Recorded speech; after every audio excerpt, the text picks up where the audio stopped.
ጆዜ ዘ ስፔሻል ዋን ይልሃል እንግዲህ ትላንትና ቤኔፊካ ሪያል ማድሪድን 4-2 አሸንፎ ለፕሌይኦፉ ብቁ በሆነበትና ግብ ጠባቂያቸው ትሩፒን ድራማዊ የሆነ ጎል አስቆጥሮ ሪያል ማድሪድን በሁለት የጎል ልዩነት ባሸነፉበት ምሽት ላይ ጆዜ የቀድሞ ክለቡን ሲያሸንፍ እንግዲህ የመጨረሻው ሞመንት ላይ ግብ ጠባቂ ትሩፒን ከራሱ የሜዳ ክልል ወጥቶ በሪያል ማድሪድ የጎል ክልል ውስጥ እንዲገኝ ጥቆማና ትእዛዝ ሲያስተላልፍለት ነበረ። ታዲያ ግብ ጠባቂም በጆዜ ትእዛዝ መሰረት ወደ ሪያል ማድሪድ የጎል ክልል ይሄድና የተሻማችውን ኳስ በግንባሩ አስቆጥሮ እንግዲህ ታሪክ በመስራት ቤኔፊካን ወደ ፕሌይኦፉ ብቁ እንዲሆኑ ማድረግ ችሎ ነበረ።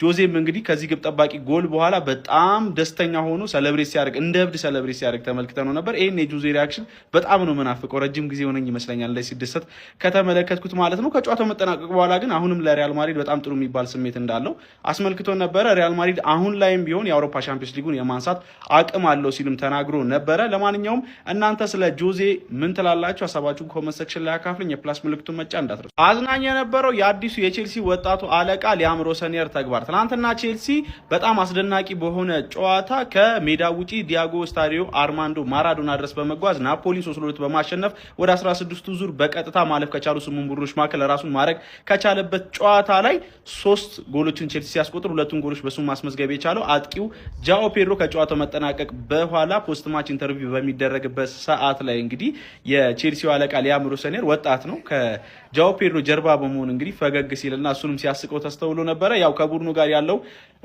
ትስስር በጣም ላቅ ያለ እንደሆነ እየተመለከትን ነው የምንገኘው ከተጫዋቾች ጋር ያለው ቅርርብ ማለት ነው። ጃኦ ፔድሮም ልምምድ ላይም የተለያዩ ሞመንቶችን ከሱ ጋር ሲያሳልፍ የተመለከቱበት አጋጣሚ ነበር። የትላንቱ ደግሞ ሞር አዝናኝ ነበር። እሱም ሊያም ሮሰኒየር ከጀርባው ሲመለከተው እንደነበር ከተመለከተ በኋላ በጣም ነበረ ሲስቅ የነበረው ማለት ነው። ያው ጥሩ መንፈስ ወደ መልበሻ ክፍሉ ቤት እንዳመጣም እየታዘብን እንገኛለን።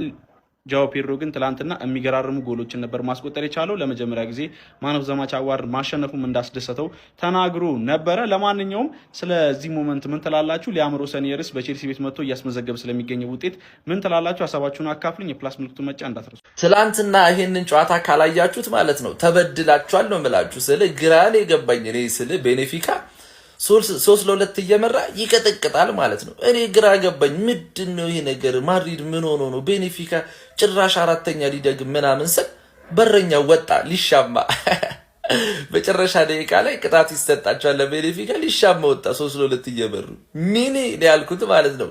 ከዛ ወስዶ የሚገርም ቴስታ ኮርቷ ላይ አልቀረቀረውም። ጆዜ ሞሪኒዮ አበደ እንደ ጻን ልጅ ፍንድቅ ድቅድቅ ቦራረቀ ነው ብላችሁ ከዛ ነገር እየውን ሳጣራ ነካ ማርሴይና ፓፎስ በእኩል ነጥብ በእኩል የጎል እዳ እኩል ነበሩና ቤኔፊካ አደጋ ላይ ነበረች። ያቺ ጎል በደንብ ታስፈልግ ነበረ።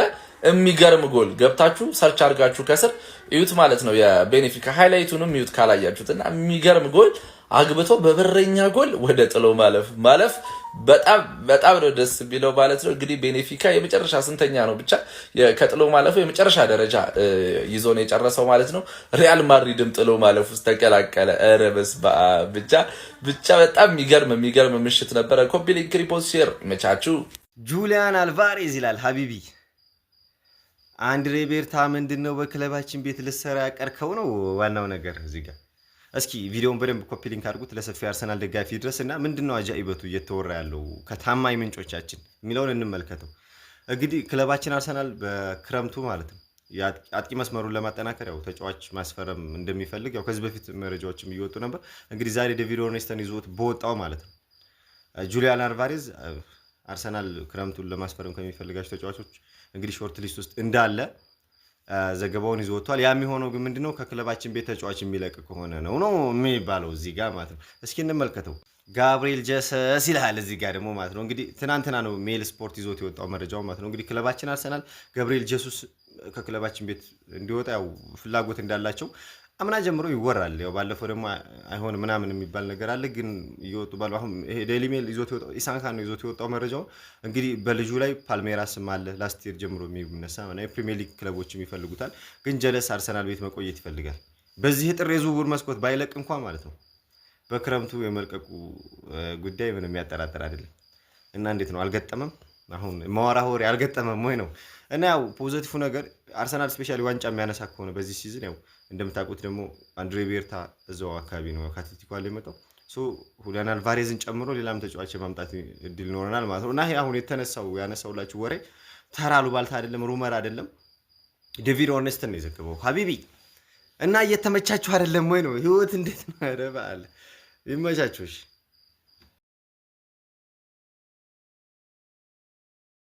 ሀቨርትዝ ሚና በአርሰናል እግር ኳስ ክለብ ውስጥ አዲስ ነገር ይዞ ሊመጣ ይችላል። ሚኬል አርቴታም ያስተላለፍ መንገዳቸውን ወደ 4-4-2 የመቀየር እድላቸው ሰፊ እንደሆነ እየተዘገበ ነው ያለው፣ ሀቨርትዝን ለማሳተፍ ሲሉ ማለት ነው። ኦዲጋርድ በዚሁ ብቃቱ የሚቀጥል ከሆነ ብቃቱ መሻሻል ካላሳየ ቦታውን ሊለቅ ይችላል ለሀቨርትዝ የሚሉ ሀሳቦችም እየተደመጡ ነው ያሉት። በተለይ ትናንት ከኮረሽ ጋር የነበራቸው መናበብ ለኮረሽ አላስቆጠረም እንጂ 4 ንጹህ የጎል አጋጣሚዎችን ፈጥሯል። ይዜና ሀቨርትዝ በብዛት ማለት ነው ጎላኑ ሲያስቆጥር የሀቨርትዝ እንቅስቃሴ ናትና ከሀቨርትዝ ይለያል። ትናንት በጣም የተለየ እንቅስቃሴ ነው ያደረገው። በዚህ ሚኬል አርቴታም ተናግሯል። በዚህ ብቃቱ የሚቀጥል ከሆነ የሁለተኛው አጋማሽ ወይም ቀጣዮቹ 4 ወራት ተጽዕኖ ፈጣሪው ተጫዋች ሀቨርትዝ እንደሚሆን አስባለሁ። ለዛ ነው ትናንትም ጉዳትን ለመከላከል ተጨማሪ ጉዳት እንዳይመጣ በደንብ ፊቱ ነው እንዲመለስን በመፈለግ ካላፊዮሪንም ሀቨርትዝንም ግማሽ ላይ ቀይረን ያስወጣናቸው የሚል ሀሳባቸውን አስቀምጠዋል። አዲስ ያጫወት መንገድ እንደሚኖር የሚጠበቅ ነው የሚሆነው። ወያላው ሻምፒዮንስ ሊግ ገብቶ ሻምፒዮንስ ሊግን ነጅሶታል አልኩኝ እኮ። እንግዲህ 6 ይምለቃ 5ቱ ከ1 እስከ 8 ጨርሷል። ሌላ የጤና ቡድን ነው እንዴ 6 እያገቡ ምናምን። ወያላው እንኳን ከታምቶ 6 ያክመል ተጫዋችም የለውም። ቀልድ ነው የተያዙት የእንግሊዞቹ ብቻ ነው የሚችሉ። እንደዛ ኮሎኒ ይዟል ይጮታል እንዴ ምን አደከመኝ። ሲችሉ ይሄዳሉ። እኔ ዋቴ ነኝ እንዴ ምን ሆናል? ሪስፔክት ለጃማል ሙሲያላ ጋይስ፣ ይኸውላችሁ ሊደነቅ የሚገባው ተጫዋች ነው ጃማል ሙሲያላ። ከበርካታ ከ200 ምናምን ቀናት በላይ ከሜዳ የራቀ ተጫዋች ነው። ይህንን አስቡት። ከዛ በኋላ ወደ ሜዳ ተመለሰ፣ ለባየር ሙኒክ ጎል አስቆጠረ። ጃማል ሙሲያላ ምን አይነት ምሽት ነው ያሳለፈው ዛሬ! እጅግ በጣም የሚያስገርም ነው። እንደሚታወሰው በክለቦች የዓለም ዋንጫ ላይ ያንን አሰቃቂ ጉዳት ከፓሪስ ሰን ዠርመን ጋር ሲጫወቱ እንግዲህ እንዳጋጥመው እናስታውስ ነበር። ከዛ በኋላ ተመልሶ እንግዲህ በዚህ ያህል ደረጃ በቋሚ 11 ውስጥ ለመጀመሪያ ጊዜ በዚህ ሲዝን በገባበት ጨዋታ ላይ ነው ከ2025 በኋላ ማለት ነው። ዛሬ ይሄው ጎል አስቆጠረ። ትክክለኛ መመለስ ማለት ይሄ ነው። ከሀቨርትዝም ዛሬ ተመልክተነዋል። ሁለቱ ጀርመናውያኖች አልተቻሉም ዛሬ። ኤኒዌይስ እስኪ ስለ ጃማል ሙሲያላ ምን ትላላችሁ? ዋን ኦፍ ዘ ቤስት ነው ባይ ዘ ዌይ ዘወርልድ። በጣም ያንግ ተጫዋች ነው፣ ነገር ግን ትልቅ ታለንት ያለው ልጅ ነው። ኤኒዌይስ እሱ ተመልሶ በዚህን ያህል ደረጃ ሻይን ማድረጉ ደስ ብሎኛል። ምክንያቱም ጉዳቱ እጅግ አሰቃቂ ነበረ። ዳግም ወደ እግር ኳስ ተመልሶ በአንድ ሻይን ለማድረግ ይከብድ ነበረ። በትልቁ የአውሮፓ ሻምፒየንስ ሊግ ምሽት ግን ራሱን አሳይተዋል። ኤኒዌይስ ሪስፔክት ጃማል ሙሲያላ። ኮመንት ሴክሽን ላይ ሀሳባችሁን አስቀምጦ የፕላስ ምልክቷን እየነካችሁ ፎሎ አድርጉ። ይመቻችሁ። እስከ ሩብ ፍጻሜ በቀላሉ ነው ሊሄዱ የሚችሉት አርሰናልም ባየር ሙኒክም ሩብ ፍጻሜ እስኪደርሱ ድረስ። ከሩብ ፍጻሜ ላይ ግን ሊያገኙ የሚችሉት ሲቲን፣ ስፖርቲንግ ሊዝበንን፣ ማድሪድን፣ ኢንተር ሚላንን ከነዚህ አንዳቸውን ያገኛሉ። ሩብ ፍጻሜ ላይ ተጋጣሚዎቻቸውን ማሸነፍ የሚችሉ ከሆነ እርስ በርስ ሲገናኙ ከባድ ጨዋታ ነው የሚሆነው። ያኛው ግን ገና በጊዜ ከወዲሁ ባርሴሎና ፒኤስጂ ሊያገኘው ይችላል። ቼልሲ ፒኤስጂ ሊያገኘው ይችላል። ሊቨርፑል አትሌቲኮ ማድሪድን ሊያገኘው ይችላል። ቶተንሃም ጁቬንቱስን ሊያገኘው ይችላል። እንዲህ አይነት እንትኖች አሉትና ከካዛኪስታኑ ክለብ ጋር ስትፈልጉ ቀልዱ፣ ስትፈልጉ አትቀልዱ። አይመለከተኝም። እኔ የሚመለከተኝ 3 ነጥብ ዋናው ሚኬል አርቴታ ነው የተናገረው ሲጀምር። አለሚቱ ለሚባል ክለብ እንደዛ አይነት ጨዋታ ምን ያለ አይፈልግም። አልማቲ ገቡ፣ ሜዳ ውስጥ ገቡ፣ ማሳሳቅ ጀመሩ።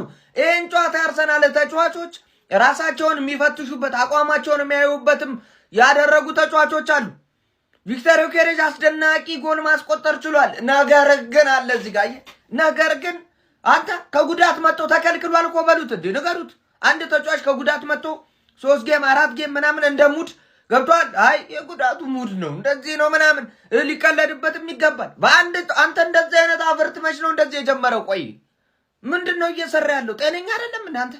ልካር ቆንጥጡ ገብተህ እንዲቆነጠጥ ትእዛዝ መስጠት አለባት። እንደዚህ አይነት ነገር ልጁ ላይ ሸቃባ ሊሆንበት ነው። ያራዳ ልጁ ምንድነው ያረከው ነው? አሁን ቪክቶር ዮኬሬሽ እንዳርጋው በዳሶ ሲፈልግ እንደማንም በአናቱም እንዲቆሙ ጎል ማስቆጠር አለ። ካለዛ የሚቀልድ አርቴታ አይቀልድም። ባለፈው በቅቶታል ቀልዱ። አይቀ በቃኛ ላይ ይመስለኛል ይሄ ቡድን እያሳሳቀ አለቀ የሚለውን ጨዋታ ልንጮት ይመስለኛል። ምንም ሳይሸነፍ ቻምፒዮንስ ሊጉን እንካ ብላ ብሎ ዘጉ ብሎላል። እያሳሳቃውን ፕሪሚየር ሊጉ ላይ ያራዳ ልጅ ተሸነፈ። በ3 ጨዋታ 2 ነጥብ አገኘ ተብሎ በ4 ነጥብ እየመራ ነው። አሁንም እያሳሳቀ አለቀ ነው። እስቲ ሐሳብ አስተያየት ኮሜንት ላይ ሼር ኮፕ ሊንክ በደንብ እያረከው ማለት ነው። የፕላስ ምልክቷ ያንተው ነች። ኦሎምፒያኮስ፣ ዶርትመንድ፣ ሊቨርኩሰን፣ አትላንታ በቃ እነዚህን ነው የምንገጥመው። በነገራችን ላይ 8 ውስጥ እንደገባን አረጋግጡ ያርሰናል ደጋፊዎች። 16 ውስጥ አሁን የምንገጥመው እነዚህን ቡድኖች ነው። በደርሶ መልስ ደግሞ እነዚህን ቡድኖች ማለት ነው እንደ በሶ ጭብጦ እንዲጭብጥ አድርገን ማለታችን የማይቀር ነው። የምር ነው የምነግራችሁ። 8 ውስጥ እንደገባን አረጋግጡ ያራዳ ልጆች። 8 ውስጥ እነማንን እንገጥማለን ቀጣይ እነግራችኋለሁ ማለት ነው።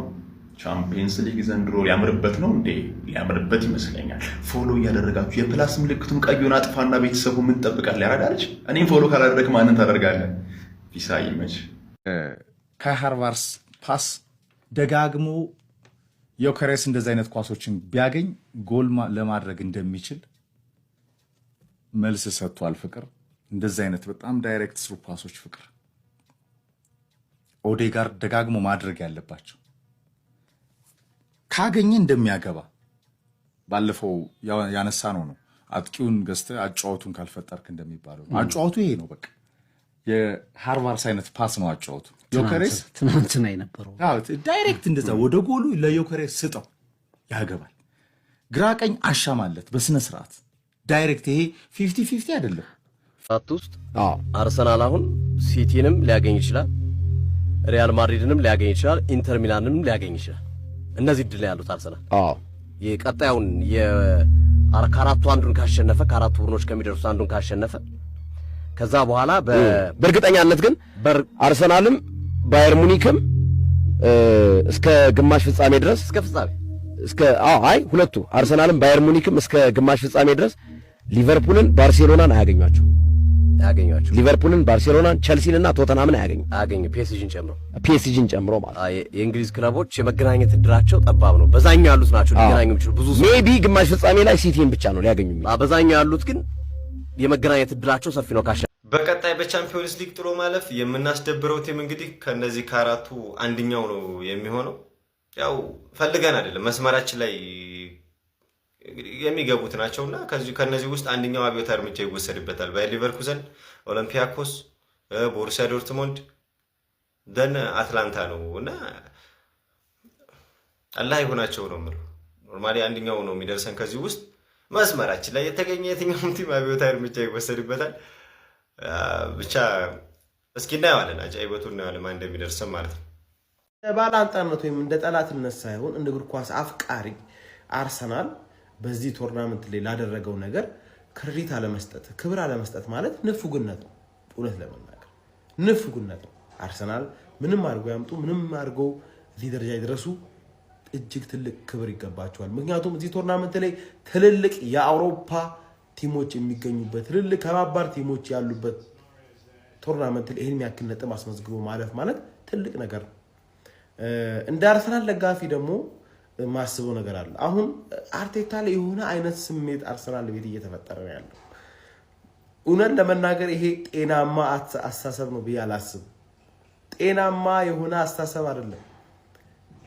አሁን ቻምፒየንስ ሊግ ላይ እንደዚህ አይነት ክብር ይዘ እየተከበርክ ያለው እኮ በአርቴታ ምክንያት ነው። ድሮ ቻምፒየንስ ሊግ ለመግባት ስትጋጋጥ አይደለም የምናውቅ። ይሄ ጤናማ አይደለም። ተጠንቀቁ አርሰናል ፋንስ።